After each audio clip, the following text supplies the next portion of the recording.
In today's market, it is so stressful to buy a home. You are literally looking at these properties for oftentimes 30 minutes and then having to make a purchase decision. So today I'm going to talk to you about just how you should handle the process and additional things you can do to inspect the property so that you are prepared for that 30 minutes when you get there.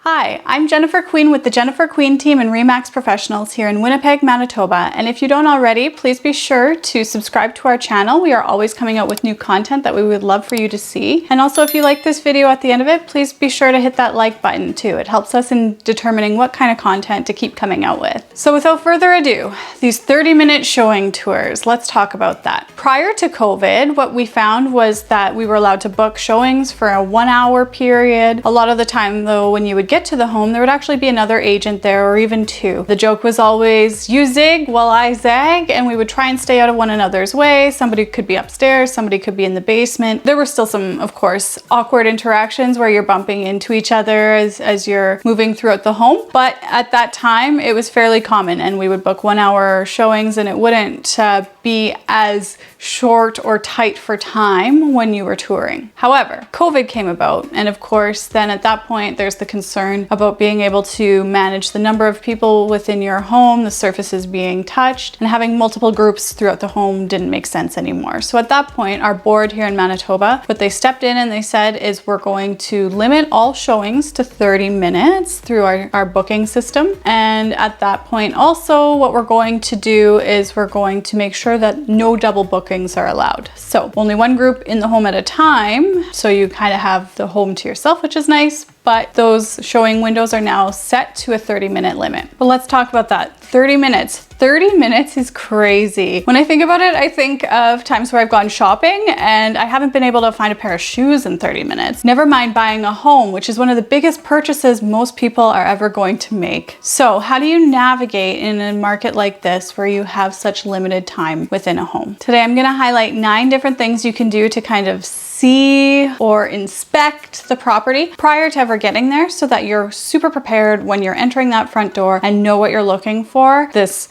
last portion is just kind of the formality of making sure the home will work for you. So the first thing we as realtors like to do is look at the property assessment report from the city of Winnipeg. So this is a form that we can look up, and Buying Public can too. It's a public website that you can access, and there are a few things that it will show you. The first thing I find that people often notice is the property tax assessment value. Don't give too much weight to that. In all honesty, those numbers are often a little bit out of line with values, especially in this market. So give very little weight to that, kind of skim past that part. What is important though to pay attention to are things that pertain to the specs of the home. So for instance, when you're looking at square footage, compare that to the listing. Are the numbers similar? We measure houses slightly differently as realtors. So like bump outs aren't often counted in the city records. So you might see a slight discrepancy between what the city says and what the realtor says. But anytime you start getting into bigger numbers, like hundreds of square feet that are different from what the city has, you might want to look into that deeper. It could mean that an addition was done at some point in time that didn't have the proper permits for it, and the city is actually unaware of that addition. Other things that the property tax assessment will show you are if you're backing on or fronting onto any negative externalities. Another thing to look at, does the city assessment show that it's an unfinished basement, but the listing shows that it is a finished basement? Also another indication that the basement may have been finished without the proper permits in place. Other details the city of Winnipeg site might show you are negative externalities, so things that the property backs onto that aren't that attractive, or even whether or not there's a garage, a pool, and even an air conditioner sometimes. There's a number of interesting points you can glean from that website, so I definitely recommend checking it out. Your realtor will be checking it out though in advance of your showings too. So now that you have this information, the next step I usually take is to do a City of Winnipeg permit search. This is another website that is open to the public and free for you to search as well. And the database goes all the way back to the year 2000, which is a nice long period of time to be able to check the last 21, 22 getting into years of seeing what kind of history has been opened within the city records. It's good to look through. So other issues that this permit search might bring up, maybe you are seeing a home that has been significantly renovated, a wall has been been taken out between the kitchen and living room, something like that, but you're not seeing any permits in that permit registry, that could be an indication that permits weren't acquired. Whenever you are doing work in the city of Winnipeg, you are supposed to get 3 different types of permits if they apply to your project. So we want to see an electrical permit if electrical is being touched, plumbing permit if plumbing is being touched, and also structural. If any kind of structural components within a home are being adjusted, that is also something that people are supposed to be obtaining permits for. A lack of those is often an indication that a project was done without proper permits in place. Another thing you might want to review prior to your showing, if it's available, is a property disclosure statement. Now, this is a statement that's filled out by the seller. It is voluntary for them to fill out, but it has a list of questions of issues that commonly can arise within a home during someone's ownership. Major questions on there that often come up are flooding or seepage within basements, if there's cracking or shifting, if work has been done without permits, if there are any bug or rodent infestations, roof leaks, if appliances are working, if there's aluminum wiring within the home is another question. So it's a real good look at the home. It's not the be all end all. There are things that homeowners might be completely unaware of. And of course, you hope everybody fills it out as honestly as possible, but we never know that for sure. When we do have this document in advance though, it really does help to determine what areas of the home we really want to focus on when we're there. The 4th tool you can use prior to viewing a home is a simple Google search. I can't tell you the number of times that just as my final checks before going to see a home, I did a quick Google search and it revealed something concerning about the home. For instance, it was a former grow up, or in one case, it was actually the site of a homicide. And when I spoke with my clients about these factors, it actually did change their mind about seeing the property. So just another simple thing you can do, but I would highly recommend. A lot of the time those old articles will pop up for you. A 5th tool is the City of Winnipeg's aerial map system. Now, again, this is a public site that can be accessed. It's not the easiest to get to. I can include a link in the comments below, but what this is it really shows where the lot lines roughly are. It's taken from a satellite image, so it's not perfect, but at least it gives you an idea of what the lot lines are when you're viewing properties. So maybe not so necessary on a more standard 50 by 100 foot lot within the city, but if you're getting to those larger, say Charleswood lots where there's a lot of depth to them and it's not clear where one lot ends and the neighbors begins, those are really good to look at in advance so you at least have a rough idea or some landmarks to look out for as to where the property lines end. There's nothing worse than when you're at a property and you're wandering around trying to figure out just where the property ends. Sometimes people are doing it by where the owner cuts the grass to or shovels to, just because that's often a good indication. It's again not as perfect as a survey, these lot maps, but I do highly recommend them because then at least you have a rough idea of where the lot is going to end when you're touring it and you're not spending all that time trying to figure it out. Number 6. So like I said, the aerial lots are not perfect, but another tool you can request in advance is a survey. It's not as common for owners to have them these days because lawyers have opted to do title insurance in place of surveys in many closings now. But what you will find is that if an owner does have a survey, it's quite useful to see in advance. Sometimes it will show some older buildings on the property that you weren't aware of that perhaps could have been torn down. Sometimes it's helpful though if you plan to erect a new building in that same place, because then you know at least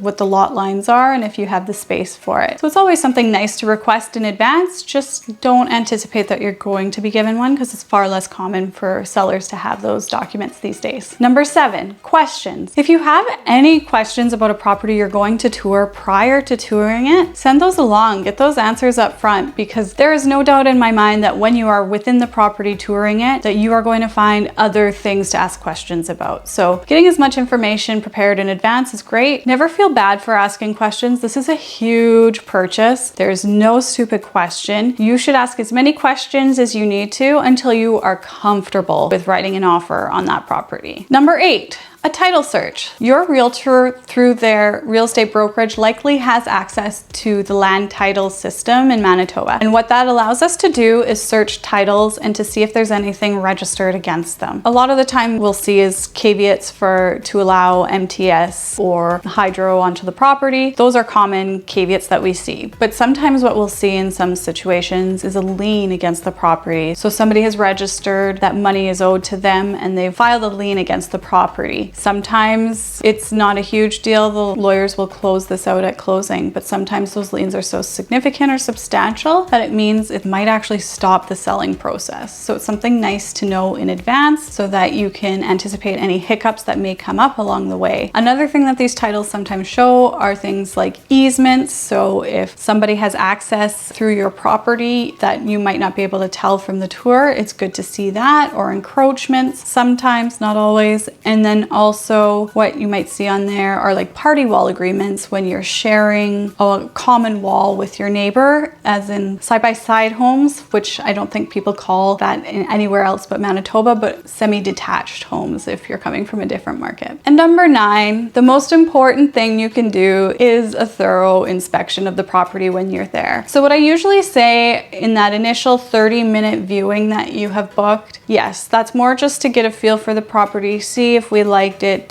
have done our research, and if all looks good, then at that point, I would honestly encourage you to book another showing. Now, if you're booking well in advance, it's usually not too difficult to book a showing for a full hour period. I've had some pre-inspections done where we got an hour and a half. A pre-inspection is where you are actually doing a mini home inspection prior to writing your offer. So you don't have to write a condition of home inspection within your offer. Instead, you've opted to do the home inspection prior to the offer date. You are comfortable with those results, and then you write your offer without a home inspection condition. And these are usually shortened home inspections too, where an inspector just focuses on the areas you're concerned about, or just does a more brief overview of everything. But it's not uncommon to be able to book a solid hour. In the last little while since COVID began, I've only had one realtor that wouldn't let me book a full hour in a showing, and for that particular client, that was enough of a red flag that they just said, you know what, forget it. And truthfully, like, can you blame him? I think he had every right to do so. This is a big purchase. Most people are going to let you take a nice thorough look at their home. So that's it for today, guys. Those are the 9 ways you can more thoroughly inspect a property that aren't just specifically inspecting the property itself. It's doing a lot of that due diligence up front prior to touring so that you are prepared when you are showing up to that property about what to look for and what to focus on. The market is crazy, but there are always ways to navigate it. I'm Jennifer Queen with the Jennifer Queen team and RE/MAX Professionals here in Winnipeg. Please be sure to hit the like button if you found this video valuable today. And of course, if there's any topics that you would like us to cover, be sure to leave those in the comment section below. We're happy to make a video based on what you want answers to. Have a great day, guys.